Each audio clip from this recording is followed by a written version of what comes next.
Alhamdulillah, kembali lagi dalam Assalamualaikum. Allahumma salli ala Sayyidina Muhammad wa ala ali Sayyidina Muhammad. Kita perbanyakkan selawat, banyak mengingat Allah. Mudah-mudahan hidup kita sentiasa berjalan dengan lancar. InsyaAllah Rabbi yasir wa la tu'asir, Rabbi tamim bi khair. Dan kita teruskan perkongsian kita dengan munakahat asas rumah tangga. Tak lain dan tak bukan, sentiasa bersama dengan Assalamualaikum. Berkenaan dengan rumah tangga, kita akan bersama dengan Al-Fadhil Ustaz Muhammad Sabri Nordin, Ketua Pegawai Eksekutif Yayasan Ad-Din. Assalamualaikum Ustaz. Assalamualaikum warahmatullahi wabarakatuh. Alhamdulillah, jumpa lagi. Alhamdulillah. Alhamdulillah. Kalau asas rumah tangga ni mesti cari ustaz ni. Macam bahaya je ustaz. Bahaya. Kalau makin lama makin bersama dengan ustaz ni takut lain lah ustaz. Baik ustaz, itu gurau kita lah ustaz. Baik, kita berkenaan dengan munakahat asas rumah tangga untuk siri yang seterusnya ustaz. Kita mungkin nak ulang kaji sedikit pada minggu yang sudah, dan kita nak teruskan persoalan kita pada minggu ini ustaz. Berkenaan dengan kalau situasi ini suami seorang yang tidak menunaikan tanggungjawab zahir dan batin terhadap isteri dan anak-anak semasa dia sihat dan berjaya. Persoalannya, siapakah yang wajib menjaga suami ketika sakit saat isteri bekerja sedangkan suami masih mempunyai adik, abang dan ibu, ataupun perpisahan jalan penyelesaiannya Ustaz? Baik, Cik Ulah. Banyak situasi ni berlaku zaman hari ni ya. Mungkin yang bertanya ni pun menghadapi masalah yang sama lah ya. Iaitulah seorang suami waktu sihat, waktu berjaya, waktu senang ya, lupakan anak dan isteri. Tapi bila dah sakit terbaring, siapa nak jaga? Kan isteri perlu bekerja dan sebagainya. So di sini ada dua situasi. Yang pertama ialah mengenai pengabaian nafkah. Okey. Sama ada nafkah zahir ataupun nafkah batin tadi dah. Yang kedua ialah penjagaan. Baik, kita tengok yang pertama dulu, iaitulah pengabaian nafkah. Seperti mana yang kita dah bincang-bincang yang lalu, bahawa menjadi tanggungjawab bagi seorang suami untuk memberikan nafkah kepada isteri dan anak-anak dia. Yang mana nafkah ni termasuklah makanan, pakaian, tempat tinggal, perubatan dan sebagainya. Ya.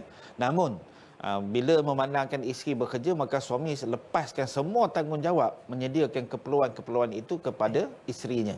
Yang mana dia kadang-kadang ada skandal lain dah macam-macam ataupun sibuk bekerja kumpul duit ya, asyik joli sana sini, tinggalkan ataupun abaikan tanggungjawab dia terhadap isteri dia. Maka di sini ada dua situasi yang boleh isteri lakukan ya. Yang pertama ialah jika sekiranya suami dan isteri ini masih lagi tinggal bersama. Baik. Ya, kadang-kadang ada berlaku pengabaian tanggungjawab masih tinggal bersama, ada yang berlaku pengabaian tanggungjawab tinggal berasing ya. Suami orang kata bergantung tak bertali. Ya, dia lari ikut suka hati dia je. Sesekali aja balik ke rumah ya, lepas tu royuk balik contoh. Baik, jika sekiranya suami dan isteri ni masih tinggal bersama, maka ketika itu harus bagi isteri ambil duit suami dia senyap-senyap. Ya. Yalah, siapa yang tahan Ustaz, asyik mandang. Iyalah, mana lalunya. Ya. Okey, di situ ada harus ya, harus. Okay, harus jadi. Harus hukumnya. Bagaimana suatu hari kisah Hindun ya. Hindun ni isteri kepada Abu Sufyan. Abu Sufyan ni kedekut, pakai jering. Lalu Hindun ni diam-diam mengambil duit. Ambil duit suami dia. Suatu hari dia jumpa, "Ya Rasulullah, teman nak tanya ni." Ya. Si Abu Sufyan suami teman ni kedekut nak mampui. Tangkai jering. Ya, jenuh kait tak turun-turun. Ya, minta dah, ugut ugut. Haram tak baginya. Jadi cara nak memenuhi keperluan teman ini, kata Hindun, ya, dia ambil duit suami dia, duit Abu Sufyan ni senyap-senyap. Maka dia tanya Rasulullah, "Ya Rasulullah, apa hukumnya?" Maka Rasulullah kata, "Ambillah mengikut keperluanmu dan juga anak-anakmu." Jadi harus di situ kita ambil isteri ambil ini untuk keperluan dia dan juga anak-anak. Jangan ambil lebih. Kalau dia geram Ustaz, kau tak sedang tak ada je, dia kata ambil semua kata. Hantar semua. Ambil semua nanti jadi lagi teruk besarnya. Baik, jadi Rasulullah kata ambillah dengan cara yang baik dan juga mengikut keperluan. Ya, jangan lebih daripada keperluan. Itu jika sekiranya suami dan isteri tinggal bersama. Namun jika sekiranya suami ini ya tinggal berasing, ya, tinggal berasing duduk tempat lain. Hari ini ramai juga kalangan masyarakat kita yang PJJ, ya, perhubungan jarak jauh. Ya, suami tinggal di Kuala Lumpur, isteri tinggal di Ipoh sebagai contohnya. Ya, bagaimanakah cara isteri untuk mendapatkan hak dia, nafkah yang wajib bagi suami untuk memberikan kepada dia? Yang pertama, si isteri ini boleh hadir kepada mana-mana mahkamah syariah untuk membuat tuntutan nafkah. Ingat ya, jangan minta dekat suami. Haram tak dapat. Ya, sampai datang ke jering. Jadi jalan yang boleh dibuat ialah mohon kepada mahkamah untuk arahkan suami dia membayar nafkah. Di sini ada satu kemudahan zaman sekarang ni, yang mana apabila mahkamah sudah menetapkan bahawa beberapa kadar, dulu yang kita bincang tentang nafkah tamlik tu, ya, nafkah yang telah kadar dia ditetapkan oleh mahkamah, ya. Apabila kadar tadi telah ditetapkan oleh mahkamah, maka si isteri boleh memohon kepada mahkamah agar mahkamah tadi memerintahkan kepada majikan suami potong gaji bulan-bulan. Terus masuk. Jadi tiap bulan tak payah minta dah. Itu adalah satu kaedah hari ini yang mana si isteri boleh lakukan. Senang je ceritanya. Jadi kalau duduk minta hari-hari telefon, "Bah, mana duit bang?" Bagai bergaduh tak sudah. Okey, namun jika sekiranya suami tak mampu nak bagi, dah katalah suami ini dia bekerja sendiri, so tak ada majikan. Bila tak ada majikan, maka mahkamah tidak boleh merintahkan majikan lah. So macam mana nak buat? Suami tetap mengabaikan tanggungjawab dia, maka suami ini dikira sebagai berhutang. Jika sekiranya dia meninggal besok ada harta lagi, maka di situ isteri boleh tuntut kepada mahkamah untuk nafkah tadi sebelum ataupun harta peninggalan si mati tadi sebelum diagihkan secara faraid, maka hendaklah dia tolak dulu semua hutang. Hutang apa? Hutang nafkah yang selama hari ni dia tak bagi kepada isteri. Sepanjang mana yang sepanjang mana dia boleh tuntut. So nak tuntut bukan keluarga. Kalau tuntut dekat keluarga berperang lagi besar. Jadi tuntut kepada mahkamah, nanti mahkamah akan tahan dahulu harta ni tidak diagihkan secara faraid, maka ketika itu bolehlah diberikan kepada si isteri secara hutang. Tolak hutang tu. Itu yang pertama. Isunya ialah pengabaian nafkah. Yang kedua ialah mengenai suami yang sakit, siapa nak jaga. Baru tahu ya. Waktu dulu bukan main. Udah sakit baru ada akal. Baik, apabila suami yang sakit ini sudah terbaring dan sebagainya, tak mampu bekerja, ya, maka isteri masih lagi perlu untuk meneruskan pekerjaan dia. Ya. Bagi yang pertama, jika sekiranya si suami ini yang sakit ini ada harta. Hari itu dia kumpul duit banyak-banyak, senyap-senyap je. Maka duit yang disimpan itu, isteri boleh ambil, boleh guna untuk memenuhi segala keperluan dia. Ya, dan juga termasuklah rawatan suami yang perlu dirawat. Kalau duit banyak sangat orang kata kan, boleh juga kita upahkan seorang penjaga, ya, jururawat yang jaga dia, ataupun letakkan suatu rumah. Ini ada masyarakat kita yang buat pusat rawatan. Okey, so pagi hantar suami dekat situ, dirawat dan sebagainya, petang isteri balik kerja ngambil. Itu kalau isteri suami tadi ada harta. Ya, maka segala harta tadi boleh diambil untuk memenuhi keperluan-keperluan dia.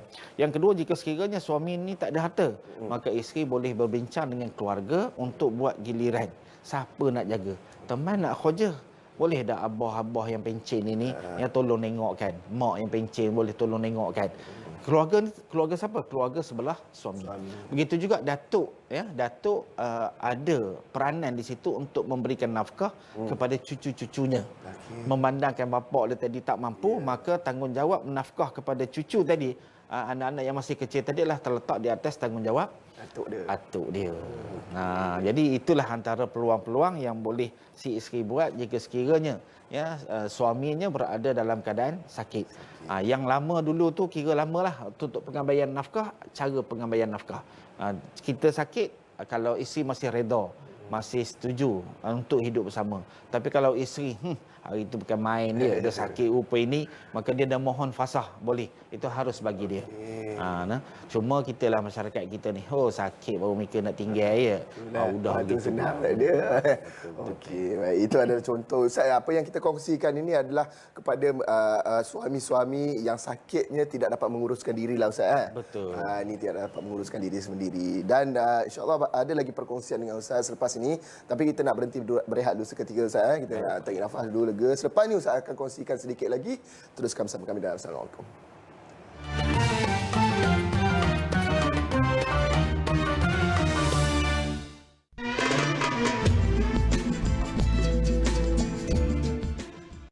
Apa yang MTS Fast usahakan ini melibatkan kerja dan dana yang cukup-cukup besar.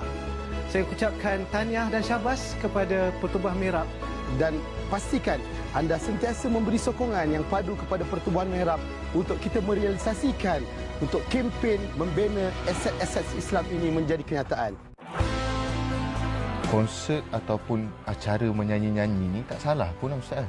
Banyak betul barang dengan bihun ada, beras, air. Seorang sedekah ni tapi siapa yang bagi? Mana boleh nak buang rasa nak berhibur di hati manusia kan? Konsepnya tu tidaklah mengikut syariat sangat, tapi panggil ustaz baca doa, kita mulakan dengan selawat.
Alhamdulillah, kembali lagi dalam Assalamualaikum. Kita teruskan perkongsian berkenaan dengan munakahat asas rumah tangga ni. Harap semua ambil perhatian, bukan setakat yang telah mendirikan rumah tangga, bukan setakat orang yang dah kahwin, yang orang bujang-bujang ni pun kena ambil tahu juga sebelum nak berkahwin. Banyak lagi, orang kata panjang lagi perjalanannya di dalam rumah tangga ni. Ustaz, kita masih lagi bersama dengan Ustaz Muhammad Sabri Nordin, Ketua Pegawai Eksekutif Yayasan Ad-Din. Sebentar tadi Ustaz ada kongsikan berkenaan dengan bagaimana apabila suami itu dah sakit, isterinya bagaimana cara nak menuntut nafkahnya, bagaimana nak memenuhi keperluan hariannya, bagaimana cara-cara yang betul. Dan Ustaz, misal katalah kalau yelah time waktu senang-senang dulu tak ada terfikir lah apa benda kan. Tapi sekarang ni dah sakit, terlantar. Tak ada ke, bukan semua para isteri di luar sana yang cengeng, tak nak tengok lantak Roma lah kan. Nah, sakit dah rupa ni. Tapi ada yang mungkin ada yang belas, ada yang mungkin masih lagi sayang orang kata kan Ustaz. Tak boleh ke kalau mereka yang membantu Ustaz? Baik, terima kasih Cik Olah. Inilah suatu, kita lihat suatu tindakan ya, suatu sifat kemanusiaan ya, yang sangat tinggi di kalangan para orang wanita ni. Ya, kerana apa? Marah tara mana pun, sayang punya pasal, dia sanggup juga ya melakukan sesuatu yang kadang-kadang bertentangan dengan jiwa dan hati dia ya. Tapi inilah satu tindakan yang sangat terpuji dan juga diberikan kedudukan yang tinggi di sisi Allah SWT ya. Iaitulah bagi seorang wanita ataupun seorang perempuan yang suaminya sakit dan dia reda ataupun rela untuk menjaga suami dia dengan baik. Walaupun waktu suami dia sihat dulu banyak melakukan pengabaian tanggungjawab, sikap dan sebagainya ya, yang kadang-kadang berlaku sepak terjang dan sebagainya, berlaku kekerasan dalam pengurusan rumah tangga. Tapi bagi seorang isteri yang baik, dia redha dan dia melakukan sesuatu yang terbaik untuk suami dia. Maka inilah satu tindakan yang sangat baik. Yang kedua, dari sudut memberikan nafkah tadi, ya, jika sekiranya isteri, ya, tak sangguplah lihat ayah dia dan ayah mertua dia, mak mertua dia, ya, yang kurang berkemampuan untuk membiayai nafkah mereka, maka dia redha dan rela untuk mengeluarkan duit belanja dia, ya, tak berkira untuk kesenangan diri dia, suami dan juga anak-anak. Ini juga adalah merupakan satu tindakan yang sangat terpuji. Ya, yang ketiga, jika sekiranya suami tadi dah sakit dah, ya, tak mampu mencari nafkah dan sebagainya, tetapi isteri ini ada harta yang banyak sehingga menyebabkan isteri ini wajib mengeluarkan zakat. Ya, ketika itu boleh tak si isteri mengeluarkan zakat untuk suaminya? Hukumnya adalah harus. Boleh. Ya, kerana apa? Kerana zakat ini, ya, paling utamanya ialah kita berikan kepada kaum kerabat. Dan kaum kerabat yang paling rapat adalah suami. Yang mana suaminya ketika itu adalah seorang yang fakir.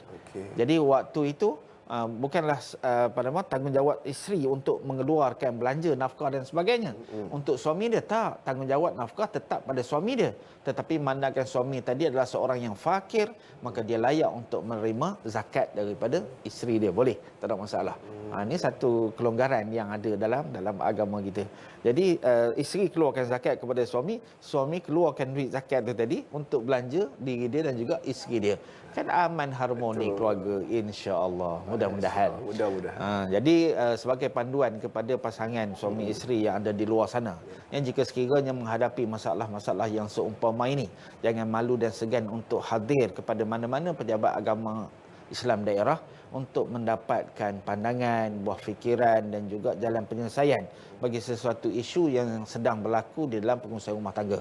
Sama ada isu yang berkaitan dengan suaminya, berkaitan dengan isterinya, berkaitan dengan ibu bapaknya, mertua dan sebagainya. Jadi tidak lain dan tidak bukan, senang cerita, hadirlah kepada mana-mana pejabat agama Islam daerah untuk buat dapatkan khidmat nasihat. Pengen pergi mahkamah tempat orang nak bercerai, orang gaduh. Tapi untuk dapatkan khidmat nasihat, boleh hadir ke pejabat agama Islam daerah mana-mana. Daerah boleh hadir dalam masalah. Nah, jadi kalau ada masalah rumah tangga ni, jangan kaburkan kawan. Kaburkan kawan ni banyak isu pula lagi. Jadi senang ceritanya, hadir ke mahkamah pejabat agama untuk dapatkan khidmat nasihat. Ataupun boleh jumpa mana-mana penolong pendaftar nikah, cerai dan rujuk yang berhampiran dengan pasangan anda, insya-Allah. Insya-Allah. Dan ilmu-ilmu seperti inilah, ilmu asas rumah tangga dalam Islam, menurut pandangan Islam, inilah yang kita mahu terapkan, didik kepada semua masyarakat di luar sana. Dan inilah yang kita bawakan dalam Ad-Din sendiri. Kalau Ustaz nak kongsikan berkenaan Yayasan Ad-Din, mungkin ada sedikit latar belakang Ustaz berkenaan Yayasan Ad-Din ni, Ustaz. Baik, insya-Allah. Terima kasih, insya-Allah, ya. Yayasan Ad-Din ini merupakan salah sebuah NGO, ya, pertubuhan bukan kerajaan, yang berasaskan kepada kebajikan. Alhamdulillah setakat hari ini kita ada 26 buah ma'had tahfiz. Daripada peringkat sekolah rendah, menengah atas, tahfiz vokasional dan juga pendidikan tinggi tahfiz. Iaitu program diploma kita. Untuk pengetahuan Cik Ola, ya, dan juga sidang penonton yang dirahmati Allah sekalian, minggu sudah, ya, hari Jumaat minggu sudah, ya, pihak USAS, Universiti Sultan Azlan Shah, datang berkunjung ke pejabat kita untuk bekerjasama dengan kita dari sudut pusat bahasa dan juga program-program yang berjalan nak tawarkan program yang baik kepada pelajar kita. Jadi maknanya ma'had tahfiz yang kita buat ini bukan sekadar mendapat perhatian daripada masyarakat bawahan, tapi juga mendapat perhatian daripada pihak universiti. Alhamdulillah setakat hari ini kita sudah ada kerjasama dengan UPSI, Universiti Pendidikan Sultan Idris, bagi program ijazah sarjana muda tahfiz Quran dan qiraat dengan pendidikan. Untung sekali belajar 2 ijazah serentak. Ijazah pendidikan dapat, ijazah tahfiz Quran dan juga qiraat pun dapat. Ya, itu peluang yang ada. Kalau dulu orang masuk ke ma'had tahfiz ni nanya, ustaz besok dah belajar tahfiz ni, apa nak kerjanya? Sekarang ni apa peluang yang kau mendak? Ya, semuanya ada. Yang mana MTQ Ad-Din ni ataupun Yayasan Ad-Din ini adalah berasaskan kepada kebajikan. Jadi bagaimana kita nak menguruskan, ya, perjalanan ma'had tahfiz kita ini, ya, yang yang mana dalam setakat inilah kita ada 1,200 orang pelajar. Kita ada 125 orang pelajar asnaf. Yang mana pelajar asnaf ini memerlukan bantuan dan juga sokongan daripada masyarakat untuk meneruskan pendidikan mereka. Ya, alhamdulillah tahun 2024 ni Cik Ola, kita dapat permohonan daripada orang asli. Orang asal pun dah berminat nak masuk ke tahfiz kita. Ya, ini adalah hasil daripada gerak kerja kita, Yayasan Ad-Din, Persatuan Ulama Malaysia Cawangan Perak, Persatuan Ulama Malaysia Pusat, ya. Hasil daripada gerakan dakwah kita ini, kita masuk ke kampung-kampung orang asli. Alhamdulillah sudah ada berminat. Yang mana anak-anak orang asal ini kalau belajar di mak tahfiz kita, kita akan memberikan pembiayaan penuh. Makan, minum, penginapan mereka adalah percuma. Di mana kita nak ambil duit ni? Tidak lain dan tidak bukan adalah hasil daripada sumbangan infak wakaf daripada tuan-tuan. Alhamdulillah dengan infak wakaf dan juga sedekah daripada tuan-tuan, alhamdulillah kita dapat laksanakan pendidikan ini dengan sebaik mungkin. Ya, yang mana daripada peringkat awal sampai ke habis, bukan sekadar tahfiz tahfiz Quran dan juga qiraat saja, dan anak-anak kita ini juga dapat belajar tahfiz vocational. Tahfiz vocational sampai ke peringkat diploma, ya.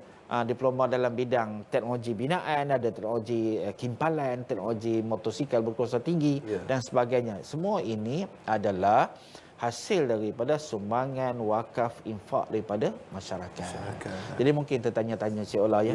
Macam mana kami nak nyumbang, Ustaz? Ya, tidak lain dan tidak bukan ada banyak kaedah. Yang pertamanya, ya, di kaca TV anda tuan-tuan itu sekarang ni sedang tertera nombor akaun dan juga QR code yang merah itu. Yang merah itu adalah untuk sumbangan one off. Itu kena jaga. Ya, hati-hati, kadang-kadang tersilap scan. Betul.